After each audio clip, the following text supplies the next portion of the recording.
সকলে, এবং বাংলা সাবজেক্টের ক্যাডারও আমাদের, কিন্তু সেই জায়গায় আমাদের নিজস্ব সাবজেক্টের ক্যাডারের স্বতন্ত্রতা রক্ষার জন্য যে আমাদের এইখানে দাঁড়াতে হয়েছে, আমি মনে করি এই লজ্জা গোটা বাংলাদেশের সকল বাংলা বিভাগের শিক্ষার্থীদের।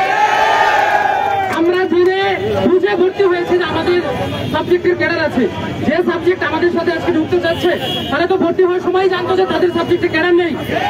আজকে তারা পড়াশোনা করার পরে মনে হচ্ছে যে তাদের সাবজেক্ট এই পড়ে তারা অনেক কিছু করতে পারবে না, তাদের বাংলা বিভাগের ক্যাডার ঢুকতে হবে। আপনাদের কি মেধা নাই? মেধা দিয়ে আপনারা ঢুকেন নাই।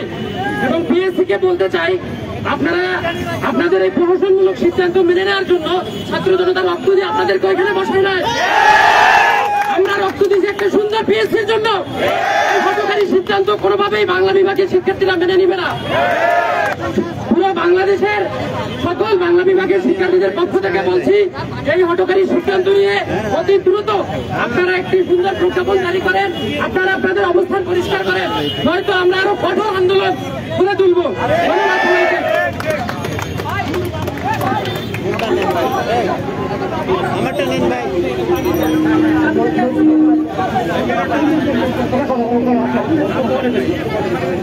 আচ্ছা, আমরা যেহেতু তীব্র গরম পড়ছে এবং রোদে বাড়ছে, তো আমরা আমাদের অনুষ্ঠানে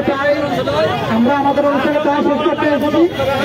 এই পর্যায়ে আমাদের পক্ষ থেকে যে সকল দাবি দেওয়া রয়েছে পিএসসি বরাবর, আমাদের সেসব দাবি দেওয়া উপস্থাপনের জন্য ডেকে নিচ্ছি বাংলা বিভাগের শিক্ষার্থী রিপন ইসলাম। আমরা এতক্ষণ ধরে আলোচনা শুনেছি, আমরা পিএসসির কাছে সুস্পষ্টভাবে জানতে চাই। আমরা এতদিন ধরে ভাষা আলোচনা শুনছিলাম, গুঞ্জন শুনছি, আমরা শুধু এতটুকু পিএসসির কাছে শুনতে চাই। পিএসসি একটা স্পষ্ট বিবৃতির মাধ্যমে আমাদের জানাবে যে ওই অযৌক্তিক যে অন্তর্ভুক্তিমূলক বিষয়গুলো থেকে তারা সরে আসছে, না হলে আমরা সমমনা সব ডিপার্টমেন্টকে নিয়ে বৃহত্তর আন্দোলন করে দেবো।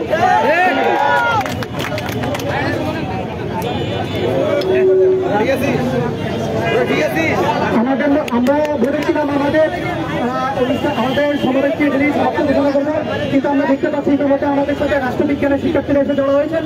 তারা আমাদের আজকের এই আন্দোলন, তাই আমরা কষ্ট হলেও তাদের সম্মানার্থে আমরা তাদেরকে কিছু বলার সুযোগ করে দিচ্ছি। আমরা দেখে নিচ্ছি রাষ্ট্রবিজ্ঞানের শিক্ষার্থী। আসসালামু আলাইকুম সবাইকে। আমার নাম মোহাম্মদ মারুফ হাসান, আমি রাষ্ট্রবিজ্ঞান বিভাগের 14 বছরের একজন শিক্ষার্থী।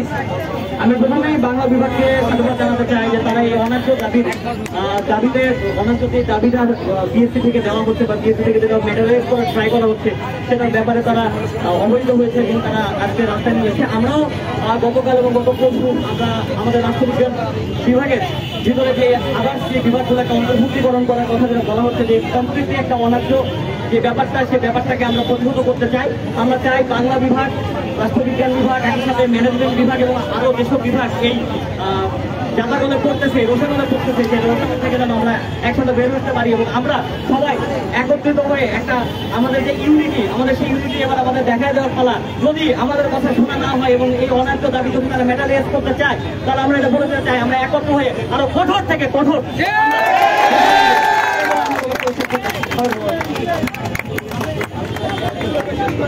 আমাদের আজকের প্রোগ্রাম এখানে শেষ এবং আমরা সমন্বয় করে পরবর্তীতে যদি আমাদের আবার কর্মসূচি করা লাগে সেটা আমরা সমন্বয় করে পরবর্তী কর্মসূচি করব।